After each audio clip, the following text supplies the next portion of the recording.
Hi, everyone, and welcome back to Grace of a Military Child in Life podcast. Military families are not like your traditional family. They are strong, brave, resilient, and some of the most incredible people I know. My name is Gracie, a U.S. Army brat, and I am your host.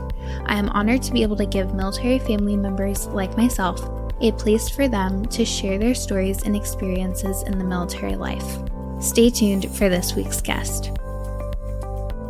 Hi, everyone. Welcome back to a new episode of Grace of a Military Child in Life. Today, I'm here with Kirstie, who is a Navy spouse. So welcome to the podcast. How are you? I'm good. I'm really excited to do this.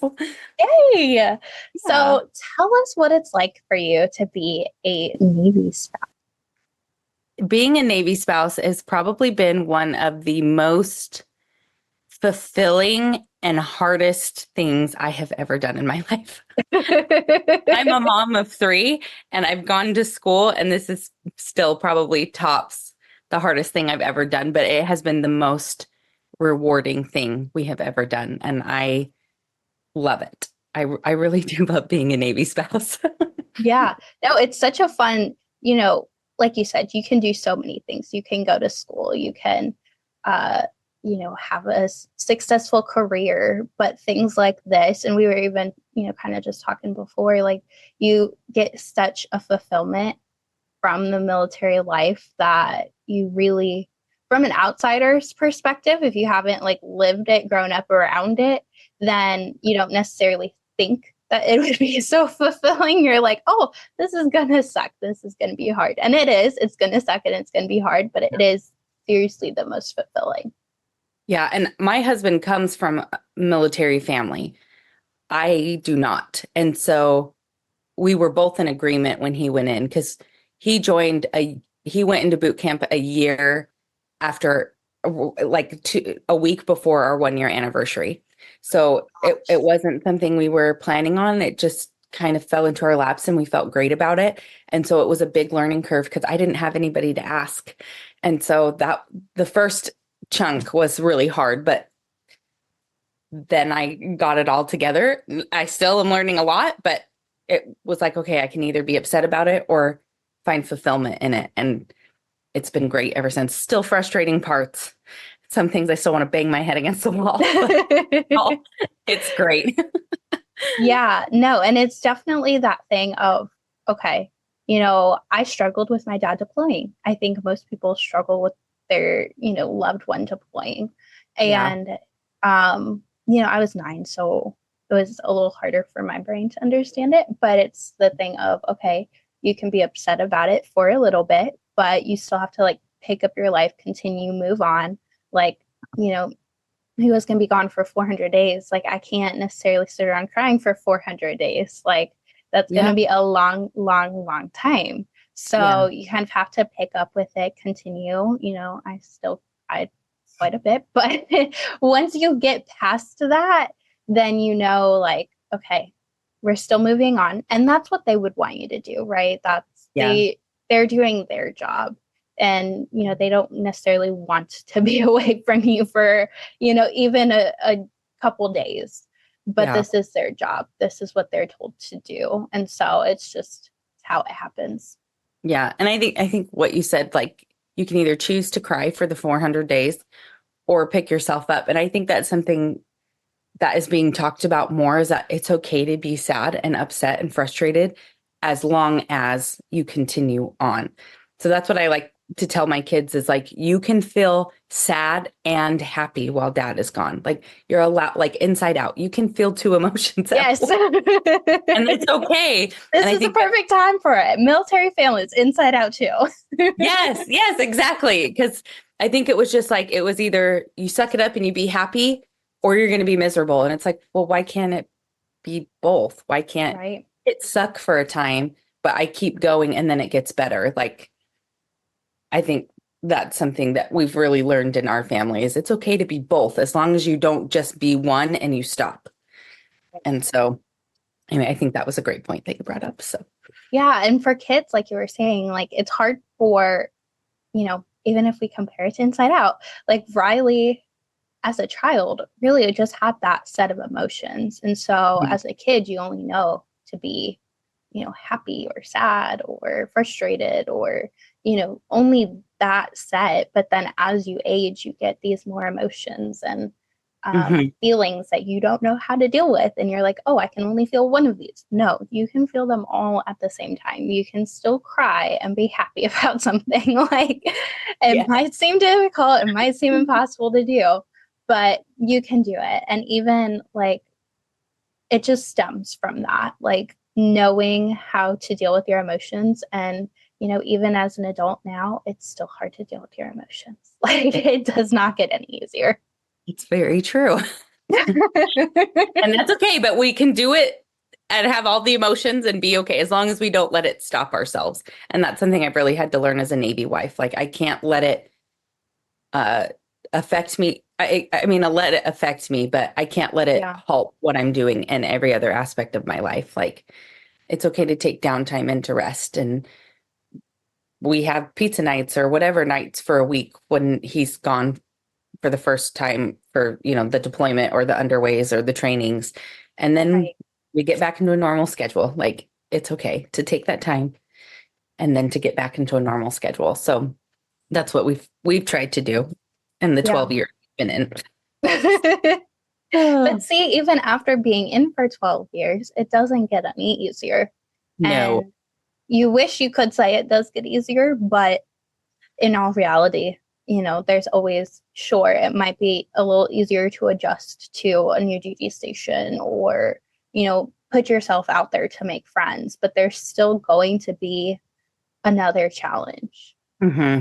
Yeah. And when people say, and I agree and I don't agree in some aspects, when people say it doesn't get easier, you just get stronger. But sometimes you don't get stronger and you just have to utilize the techniques that you've learned, whether it's through therapy or other military spouses or friends or family. Like sometimes you just have to push through and you might not feel stronger that next time. And that's okay too, because Yeah. I feel like they're just like, no, you just get stronger and you get better. While I agree, and there's a lot of things I've learned since year one compared to year 12, but I do feel like if you're just feeling like I'm just not stronger, how do I do this? Like that's okay too. You can not be stronger, but keep going and keep learning and keep growing. And then maybe next time you'll be stronger. And that's okay too. I Right. sometimes I'm like, I feel like that's an all or nothing statement when it doesn't have to be. But I don't judge anybody for feeling that way. But for me, I'm like, one time I didn't feel stronger and I Yeah. just was, but I kept going and I didn't do anything miraculous while he was gone or accomplish anything great. I was just doing what I could to keep my kids' lives going and him knowing that we were okay at home and keeping the home running for him to come back. And then I was able to get a little stronger and a little better. But I think too, that's something that I had to learn was that it's okay if you're not stronger that next time, that you just keep going. So I Yeah. hope that made sense.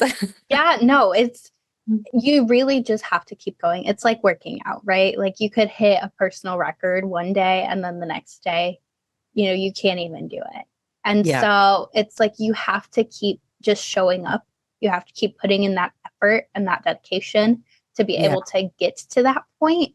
Because, yeah, you might feel really strong about something one time. And then the next time you're like, wait, how did I get through this last time? Because you might not have a resource, that next time. Yeah. You might not have that certain friend that got you through it, or that neighbor, that, support group. And even if it's something like, the first, deployment or TDY or whatever, you go hiking, and then the next time, oh, we're at a different duty station. I don't have a mountain or hiking trail near me, so there's certain resources like even that come and go. And so you can't necessarily fully rely on one thing to be there next time, if that Yeah. makes Oh, sense. totally. I agree. And I think that's the reality that as a military spouse that I'm trying to help new ones coming in. And I don't do anything grand, just like reaching out and asking if they need anything, you And know. that's grand in itself, I just trying to be that perfect, that or that first friend, not necessarily always perfect, but that first contact is huge yeah. to someone who doesn't know anyone or doesn't know the area or, whatever that is. Yeah, one of the best advice that I ever got, and it was someone I went to church with because when we first moved, we literally moved cross country. I was pregnant and we had one car and our stuff got delayed and we were living in an empty apartment with a Christmas tree as our light because there was no built-in light in the apartment. And every morning my husband would have to literally roll me out of the air mattress because I couldn't get out because I was Oh pregnant. yeah. And then I would sit in an empty apartment. I just started going to school with my computer waiting like all day for him, not waiting for him to come home, but I couldn't go anywhere because he had the car and Right. I was at home in a new And area you where just had the I Christmas tree. I just had the Christmas tree, my only shining light at the time. But finally, I was just like, I'm so sick of living here. Like, I'm pregnant, I'm sick, my husband's gone all the time. And somebody who I didn't really even know very well at my church came up to me. And I just told her, kind of like, let it out. Like, I'm struggling making friends. I don't feel like I fit in here. Like, I don't know I went from the West Coast to the East Coast, two totally different places. Yeah. And it might resonate with some people and it might not. But the thing she told me was, well, are you being a friend? And I said, well, I don't know what you mean. She's like, well, how do you expect to make a friend if you're not being a friend?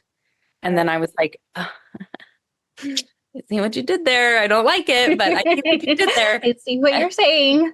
Yeah. And then I started living by that. Like everywhere we've moved, am I being a friend to people that I meet? And not that you have to be friends with everybody, but to be friendly and kind and put yourself out there because how are you supposed to get friends or people that you know if you're just sitting recluse in your home, which is what I was doing. And so that really changed my outlook from duty station to duty station. I just try to be a friend. And if you want to be my friend, great. And if you don't want to, that's okay too. But just to extend the hand. And so that really changed my way of thinking because that's hard when you move duty station. I met my best friend at our first duty station and we're finally stationed back together again, but only for one more year. And then who knows Yeah. what we're doing. So you don't have, like you said, that consistency at duty station and to figure that out. But that was the one thing I could bring with me was, am I being a friend? And I wanted people to know, like, you don't have to go through this alone. You can ask me Yeah. a question. I'm not perfect and I might not have the answer, but I might be able to guide you to somebody who has the answer or guide you to Right. somebody who knows the answer. It's just networking. And so anyway, it really helped me through my first Yeah. his first duty station because that was hard. Oh, Yeah. As you go through, that's why the seasoned spouse, is uh, a phrase that we use because you go through life as a military spouse. And yes, there's military kids that become military spouses and they kind of have, how do I want to say it? Kind of like an early insight on what they're going to be going through because they've yeah. seen their mom or dad live through it. So they kind of have an idea. Um, but either way, either having an idea or not having an idea, you go through this life and you kind of create a little toolkit. And everyone's going to have a very unique toolkit because what helps one person does not help everyone. We Yeah. all have our own coping mechanisms. And so you just create this toolkit. And that's the greatest part about military life is that we all share. We all Mhm. share our resources. We share our, tools that we have that have helped us because we know what other people are going through. We know, to make a friend, you got to be a friend, So, like, Yeah. we learn all of these things throughout this life. And we know the struggles that everyone's been through because we've been in that situation or something similar. So, it's all about just extending that hand and trying to help someone get through. Even if Mm. you're going to be friends with them for a duty station and then you don't talk to them again. Like that Yeah. happens and that's okay. And people grow apart. But like you said too, you never know when you're going to reconnect and be at the same duty station again. Even though it's rare, it does happen. Yeah. And you get friendships in ways you didn't even think. My best friend Yeah. and I, when we first met, it was because our husbands were on the same ship in the same duty section. And I don't know if other branches do that as well, but they said, "Oh, we should get our wives together." And when we first met, we were both like, "Mm-mm, I don't want to hang out with her again. And she said the same thing to her husband. And not that we were like, no, it was just like, we were like, there's no way we would This be just friends. doesn't feel right. Yeah. And here we are 11 years later, and she's my best friend, and we've stayed best friends while we were in California and she was in Illinois, and then she was here and we were in Washington, and then we got here. And so there is a way to make that one friend that you can continue on it. But I know it doesn't always happen. And I have had friends who've come and gone. It was just for that station and I Yeah. needed them. And I know wherever we've been stationed there for a reason, usually for a particular family or a person. And some of them we stayed in contact with and some of them we haven't. But that's okay, like you said. But it's magical when it happens. For whatever time you have them, it is a magical thing when you can find that person for that time. Yeah. And I always say, and this applies to like military life and beyond, like just life in general, but everything happens for a reason. Mhm, And that is like literally the only phrase that I just keep repeating in my head because it's so true.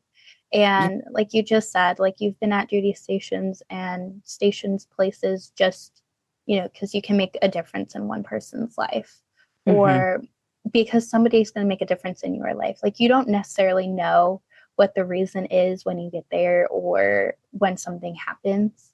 mhm. But in the end, you can look back, like my dad's injury, like that was, a traumatic experience for our family to go through and, still is to this day sometimes.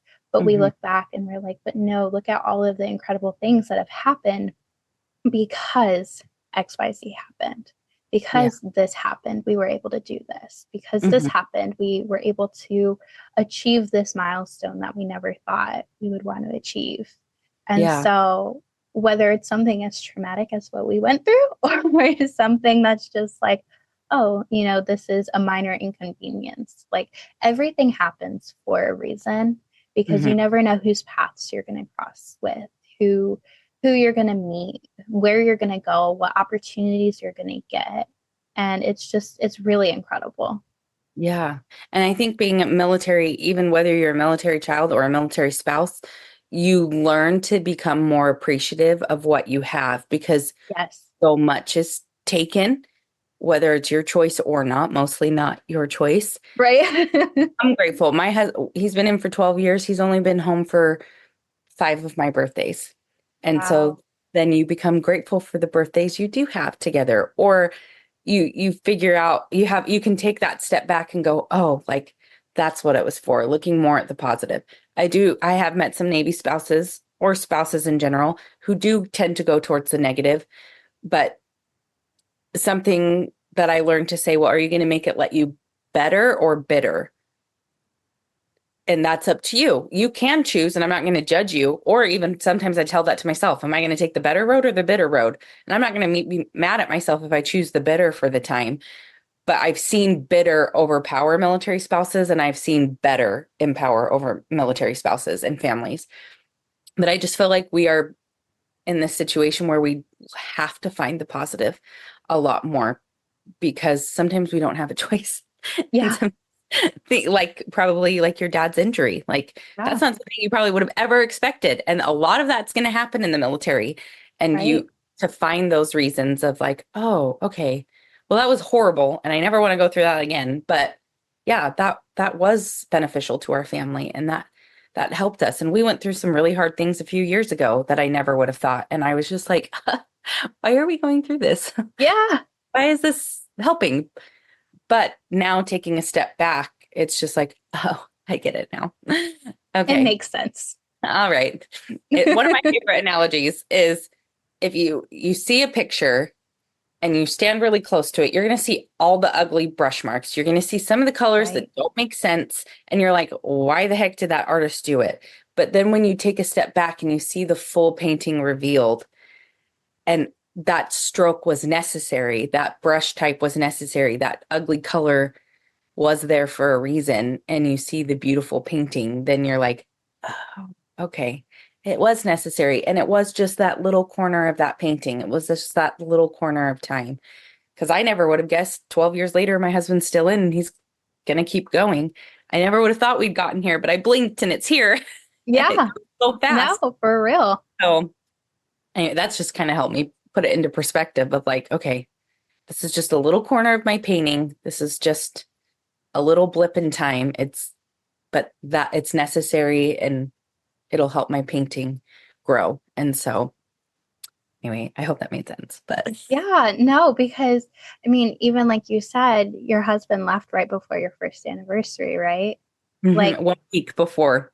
you would not have ever wanted that. Like, that's a huge milestone. Like, you don't necessarily say, okay, I don't want you here for that. Like, I'm Yeah. sure y'all would not have chosen that. But I mean, look at the career he's had now. Look at the future career, you know? Yeah. Yeah. And the family that you've had because of it. And I'm sure, like, even if he just went to the next, boot camp, it would have made a huge difference. And, you may not have crossed paths with some of the families that you did cross paths with or see some of the things you've seen.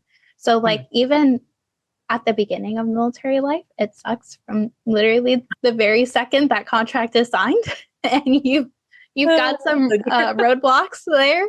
Mhm.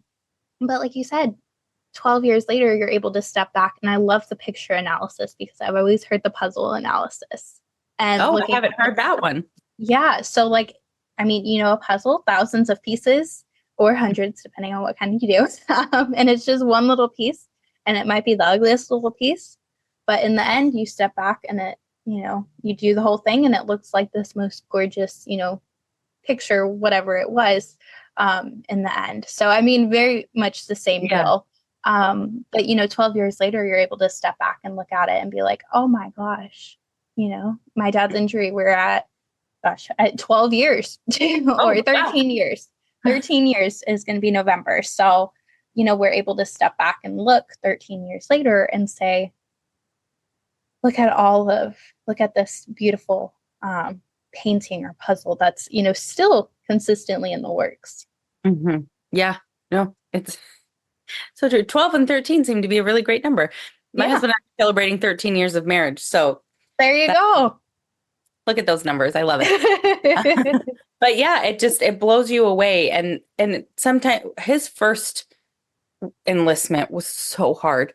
And I Yeah, think that's not talked about a lot either, is that no matter what branch you're in or what you're doing, the first enlistment is so hard. And for the rest of their career, they're always going to take a step back and go, what would you do if I got out? Would you be okay if I got out? What if I did this? And I feel like a lot of spouses get frustrated, me including. I am not immune from it. Like, okay, what? We're doing this again? My husband's contracts are 4 years sea, 3 years shore. So every 4 to 3 years, we have this conversation. And I could have, again, taken the better or the bitter route because I was like, why are we talking about this again? I thought you made up your mind. But I think that's super normal for military families to go through is that the spouse who's ever in is going to question it and be like, well, what if I could get out and be a civilian and not do this anymore? And I right. think it was important also for us to just let it ride out. And if he wanted to get out, I was like, I'll follow you as long as it's not made out of anger and harsh emotion that could cause regret. Like if you can think through it clearly and tell me we'll figure it out, then I'll follow you. But I feel like that's not talked about a lot where I've had spouses message me being like, we're at enlistment time again. Like, is this normal? He's like backtracking or she's backtracking and I don't know what to do about it. And it's like, yeah, that is normal. Just let them be there, be supportive, let them figure it out. And then before you know it, you're over the hump and he's got 8 years left. So it Yeah, goes it's okay if he chooses to get out or she chooses to get out. Like it's that's okay too. I feel like there's a lot on that as well of like the pressure of you should stay in for retirement. And I don't yeah, support that. I do if you feel like that's necessary for you, but it's like, okay, if you don't want to get out and that's not worth it to you for your mental health or frustration or stress level, then yeah, by all means get out. Like, and anyway, I don't know if that's something you want to keep in. But well, it's both sides. yeah. There's people who are like, I'm in this for the long haul, and I always, getting in myself, I'm like, okay, if I make it to 10 years, there's no reason, like, that is halfway done. That first beginning part is gonna be the worst thing Yeah. ever. That transition in, it's Yeah. gonna be the worst thing ever. And so I'm like, if I can make it halfway and still love what I'm doing, Hmm. I'm already halfway there. There's, Yeah. but it's also the thing of, you see the struggles your family is put through. And I can imagine, like, myself, because I want kids, I want a family. And so I can imagine being in those shoes and saying, yes, I went through it as a kid. I know some of the things that they're going through, but, uh, seeing my kids go through these things, seeing my husband go through these things, like, Hmm. I don't know what mindset I'm going to be in when I hit like 8 years. Like, what is it Yeah. going to be like at that point? What is it going to be like, when I hit 20? And I know people have successful careers out of it. People have successful civilian careers out of it, but reserve is also always an option too. Like, you Yeah. don't have to Yeah. constantly put yourself through it. And so Hmm. there's really so many different options and so many different avenues that you can take, whether you want to stay in and you want to make it a full career, or you do a couple contracts and you're like, all right, this isn't for me. This isn't for my family. Yeah. We're not getting the fullness out of it that we expected to get. And I mean, I would challenge someone to say, like, but look at the full picture. Like, Yeah. don't just, like you said, don't just make it out of an anger or a rash decision, or, really use all of those emotions Yeah. and make it all of the emotions and then make your decision. Yeah. Because, my dad, for example, um, he did his first 4 years, went reserve. He had a civilian job, and then he got out. And 7 years later, he missed it. And he wanted to go back in. And Mm. so he went back in. So at the same point, like, don't make a decision you're going to regret, that you Hmm. can't necessarily go back and change. Yeah. He's Yeah. lucky he was still young enough to go back in. Some people, you might make that decision. Another reason I wanted to go in now, because I don't want to go down 10 years down the road, 15 years down the road, be too old to join and then say, I wish I did this, 10, 15 years ago. Hmm. So it's really, you have to look at that whole picture, that full puzzle, and determine what is going to be best and make Hmm. that decision fully, instead of Yeah. just jumping to conclusions and saying, oh, that's it, I'm done. Yeah. And I think like what you had said too, like the one size fits all, like what's going to help somebody is not going to help somebody else. And I feel like that's Yeah. like what being a military spouse and or active duty is what's going to work for you isn't going to work for somebody else. And no matter how much help or advice you get, I love analogies if you can't tell. I'm a very It visual person. So here's one more. makes it easier. Yeah. I used to work before I got married. I used to work in a bridal store. And we would have all these brides come in with all of these people, with all of these dress options. And the more they tried on, the more confused they got. The more opinions they had thrown at them, the more, do you like this one? Do you not like this one? What do you think? It confused the bride more. So Right. so I feel like advice from a seasoned spouse or not from anybody, there is a point where you have to go, okay, that's enough. Like, because it's not good. What they went through can help you, but it's not what's going to happen for you. Like your experiences, the environment you grew up in, your environment now is so different, and it can help, but then it comes to a point where it's like you have to decide for yourself, see your own picture and go, what's good for me and Yeah. my family? Is it staying in? Is it not staying in? Or is it supporting my spouse to stay in or staying out, or whatever it is at home as a military spouse to focus on is just you, then you have to be the end decision. You can't rely on other people for it. And it can be so difficult because sometimes I'm just like, who is the bigger adult? I'm 33, but sometimes I'm like, who's older? Who has more experience? Make that decision for me because I'm done adulting. Like, Yep. and I don't, you're the oldest in the room, your turn. Like, not it. I don't want to do it. And so, but then it does come a point where you're like, okay, I've heard what I've heard, but if I keep hearing more, the more confused I'm going to get. And if I just take the information and the knowledge from those I truly care about and truly trust, who I know aren't going to lead me astray, and then use that to help make a decision, but not let it influence you, I think is a big thing as a military spouse. Because if we had listened to some of our first friends we make, my husband would be out. And he probably, like your dad, would have been like, oh, wait, I want to go back in, which is not a bad thing. And I'm so grateful your dad was able to get back in. But like you said, Yeah. some people might miss that mark and be like, crap, like I missed it. Now what? And I think just as each family unit, whether it's just you or you and your husband or you and your spouse and your kids, like you just have to look, okay, for our little bubble, what's the Yeah. right thing to do, and to move forward in faith in that decision, because there are going to be people who try to talk you out of it Yes, over and always. over again. And then you have to stick with your decision. If you know Yeah. that it is the right decision for you, Hmm. then there is no reason you should let anyone else question that. If Yeah. you feel it's right, like go for it. Hmm.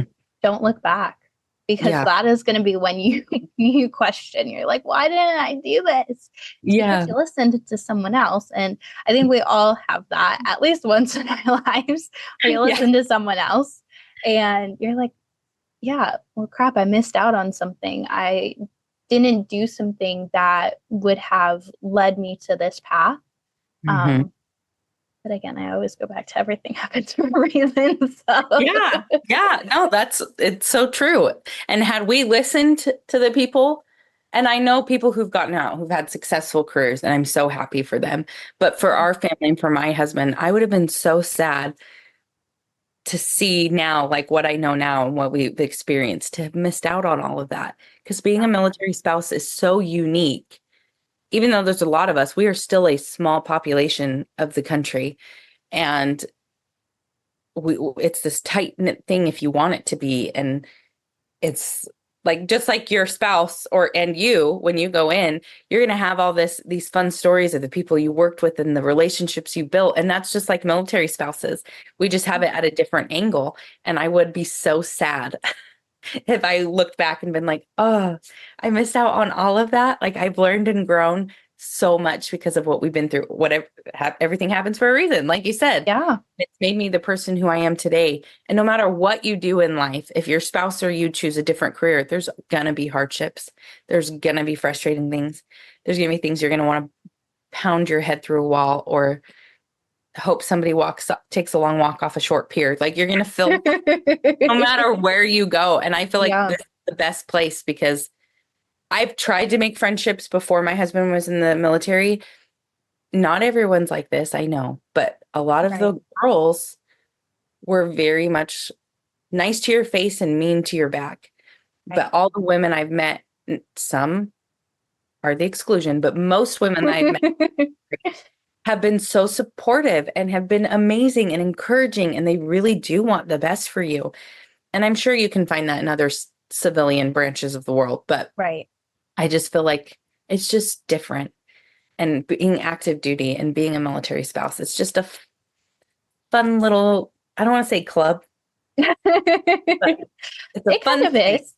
It kind of, Yeah, because like I always say that you can't necessarily fully understand it until you've lived it. yeah. Mhm. And we can tell stories upon stories upon stories, but most of our stories sound crazy too. And unreal and unrealistic, but So what true. is both the real? It's, Yeah. the life that we live. And it's this incredible life. And again, because those spouses know what you're going through, those other kids know what you're going through, those service members know exactly what you're going through, then that's, you form a tighter connection with them, and people who you would have never thought you would be friends with, walking Yeah. on the street, you're like, oh, I'll pick, because that's what we do in the civilian world. We sit down at a lunch table that we think we're going to be friends with them. But in reality, that's not military life. You're thrown into a room with people and you're kind of forced to be friends with them. And Hmm. we come from diverse backgrounds, and some from military life, some from, you know, other countries even, who come to the Yeah. United States and say they want to serve this country, not their home country. Hmm. And, those are just so special connections that you can make. And Yeah. like you said, networking. This is the best place for networking. And Yeah. then you're able to take this, being a military spouse, service member, whatever, you're able to take this and have a successful career Hmm. after it because you can put on your resume, which sounds so ridiculous to some extent, but you can put on your resume that you're a military spouse. You know, Hmm. that's like an achievement. That's something that holds so much power to it. And most job applications now have, veteran preference, military spouse preference, which Hmm. is so cool to see. And Yeah. again, like 10 years ago, it would have been like, oh, you're crazy. That would have never existed. But here we are. So true. So, there are so many, facets of this life that are just incredible and undescribable. Again, you can't necessarily sit down to someone who has not been through it and tell them all about it because they're going to think you're crazy and living in some fantasy land, Or they tell you, oh, it's easy, just do this. And I try not to take that harshly because I'm just like, well, you haven't lived it. Like it's Yeah, easier said than done for you. And that's not, even if you come from a multi-generational military family, it's been hard in some aspects because we have to remind them it's not the military you were in. It's a different military. Like I'm so grateful and you deserve all the recognition, but some things are just not the same anymore and they're right. different. And so I think not letting that affect you and just being like, okay, like that's fine because they don't know, they don't understand, and that's okay. Yeah. I think the gap is being bridged a little bit closer every between the civilian and the military. But yeah, it's so easy unless you've lived it, you just don't know. And Yeah. it's a beautiful, messy, chaotic, frustrating, fulfilling thing. Yeah. All the emotions. They should do an inside out based on military Oh, families. how interesting would that be? They can have like uh oh my gosh, now I'm spacing on the name. Um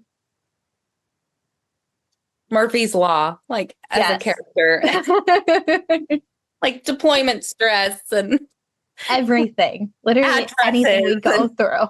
Oh my gosh, the address file would be the zip trademark Disney. code. Take my idea. But I feel like Yes, that would be super beneficial. it Oh would man. be because then some people would understand what goes on in the brains of military families. And you can or cannot use that. That is totally up to you. If you want to cut that out, it's totally fine. Oh my gosh. Goodness. Yes, I'm but sorry. I keep talking no, for I really could too. But what is a piece of advice that you would give to another military family? Not that you haven't given tons of great advice I'm so already, sorry. but if you could sum it all up, what would you tell a military spouse? There's a couple of different things that I would probably say. The biggest lesson I had to learn as a military spouse is that your spouse does not control their schedule. So getting upset with them is not going to be beneficial and it's just going to hurt your relationship. So knowing that they probably did all they could do with whatever you needed, and if it didn't get done, it's not their fault. I think that's As long as I put the paperwork in for yes, everything. as they put forth the effort, then it's not their fault because I would get so frustrated when things just wouldn't work out. And a lot of things have not worked out. And I would start to blame my husband. And I knew it wasn't his fault. I was just so angry about it. And And you can't necessarily be angry at, you know, yeah, there's no one else that you could be angry at. I yeah, mean, it, they're not the one that makes the decisions, and there are a ton of people who make those decisions. So what do you yeah, do? yeah. And with my husband's leave, it's 6 people he has to go Yeah, through to get approved. So even if he was one of them that's scheduled, he still has 5 other people he's got to go through. yeah, And it's a lot. So I think that's the biggest piece is just don't get upset with your spouse if something doesn't work out, as long as they put in the effort. If they put in the effort, then you've done all you can do. And then I think that's the big roundabout that I've learned because I've had a lot of struggles in the last 4 to 5 years. And the thing I've taken away from it is if you've done all you can do, then there's nothing else you can do. And you just Yeah. have to write it out. And you can be upset about it and you can struggle with it and internalize it. But as long as you don't let that stop you and continue forward, you're going to be okay. Because your spouse has a career and it's a big one and it's a part of your life. I had one spouse who was like, my husband doesn't want it to be a part of our life. So he leaves it at home and he wants me to stay clear of all the military, like no FRG. That's what the Navy. I don't know if that's what other Yep. branches are.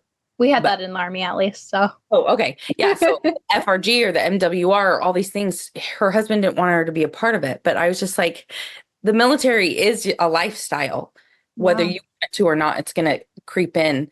But I've also had friends who are like, it's all or nothing. It's my spouse's career. I have to put my life on hold.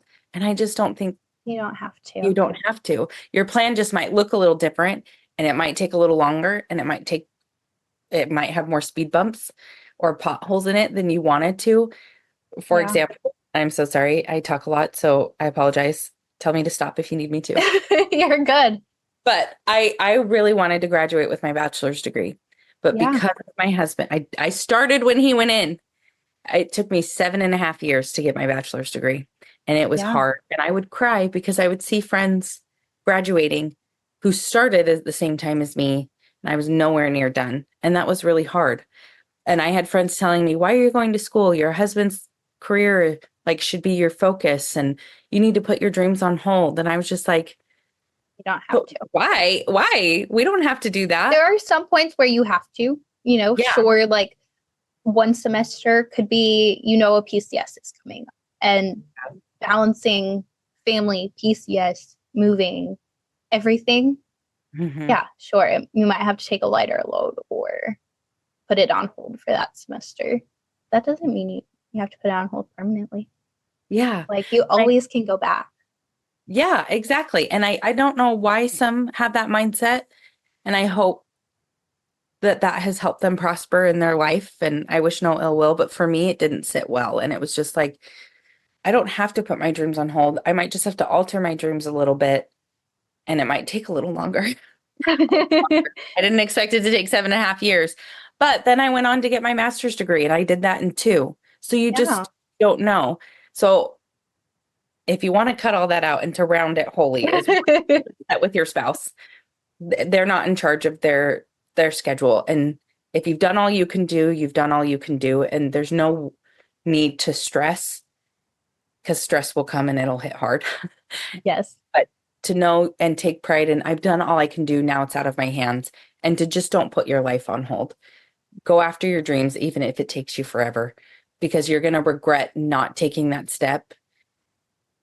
And when you're 60, looking back, going, I could have, woulda, shoulda. Like, Yeah. I think those are the top 3 things that I would say to anybody as advice is rounding it to that 3 things.